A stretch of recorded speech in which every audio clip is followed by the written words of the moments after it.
Olá, eu sou Lucas Cavalcante, sócio aqui da OctoCapital, e hoje vamos continuar nossa série falando sobre indicadores fundamentalistas e vamos comentar um pouco sobre o ROI, Return on Equity. O que é esse ROI?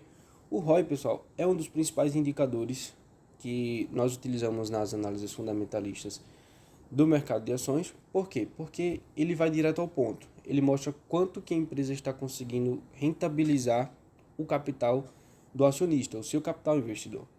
Então, o Return on Equity ele vai relacionar o lucro líquido da empresa pelo patrimônio líquido, pelo total do seu capital, o capital dos sócios. Vê comigo aqui no quadro como que fica esse cálculo. Bom, lucro líquido, pessoal, você deve lembrar que a gente vai encontrar ele. Ops, fiz besteira. O lucro líquido, você deve lembrar que a gente aqui sim. A gente vai encontrar ele aqui na DRE, tá?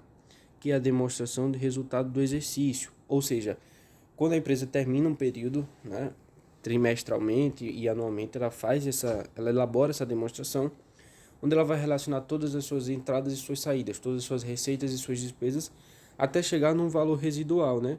Que a gente chama muitas vezes de lucro residual, certo? Esse lucro residual, ele é o lucro que a empresa conseguiu gerar após pagas todas as obrigações, ou seja, após quitadas as obrigações com fornecedores, com pessoal, com impostos, com financiadores, credores, é tudo que sobra para o acionista, certo? E o patrimônio líquido é justamente o capital dos sócios, né? Eu vou chamar aqui de capital próprio, é o capital que pertence aos sócios, certo? E esse capital próprio, ele é encontrado no balanço patrimonial, certo? No BP. Lembrando que as empresas possuem duas fontes principais de financiamento: capital próprio e capital de terceiros, tá? Essas decisões de investimento levam em consideração o custo de capital. Por exemplo, pode ser mais vantajoso para determinada empresa em determinado setor ou determinado momento da economia angariar recursos com terceiros, ou seja, com bancos, com linhas de crédito, com credores. Em outro momento, pode ser mais viável para a empresa aumentar a sua participação em capital próprio, ou seja, emitindo novas ações. Aqui, pessoal, nessa página eu trouxe um exemplo para vocês, bem simples, só para a gente entender como que funciona isso na prática, tá?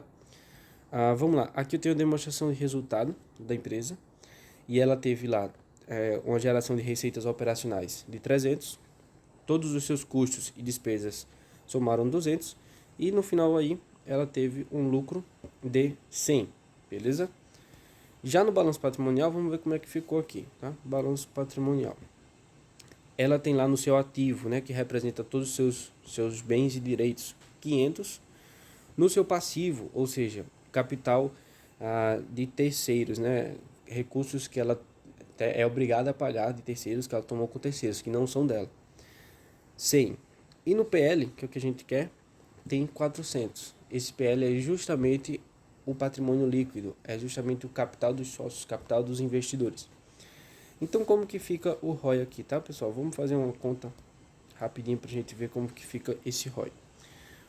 Return on Equity é o lucro líquido, como a gente viu, dividido pelo patrimônio líquido, certo? Que é de 400. Ou seja, vou transformar isso em percentual, né?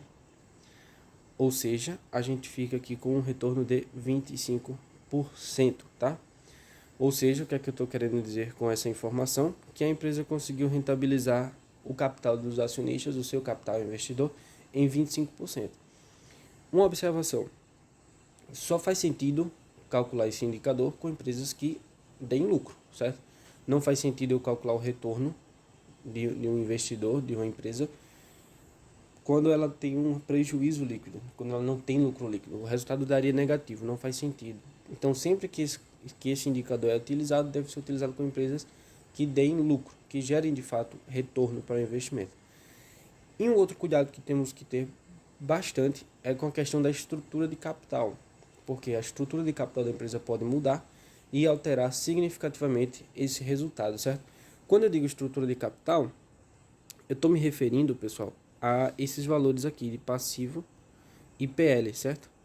Vamos supor, certo, que a empresa altere aqui a estrutura de capital e ao invés de ela utilizar 400 de patrimônio líquido, ela passe a usar 300, certo? E 200 de capital de terceiros, ou seja, ela deixa de se financiar um pouco mais com patrimônio líquido para passar a se financiar mais com empréstimos, financiamentos ou debêntures, certo? Como que ficaria esse cálculo aqui, pessoal? Aqui eu não teria mais os 400, teria 300, certo? Supondo que ela conseguiu manter a mesma média de lucro do exercício anterior, 100, ou seja, aqui o meu resultado seria de 33%, 33,3%, certo? Ou seja, o meu retorno sobre o patrimônio líquido aumentou, mas não foi por causa de um aumento nos lucros. Não quer dizer que a empresa está aumentando os seus lucros, certo? Foi apenas porque ela utilizou menos capital próprio, utilizou mais capital de terceiros. Quando eu diminuo o meu denominador, necessariamente eu aumento o meu resultado final. Bom, pessoal, espero que vocês tenham gostado desse vídeo.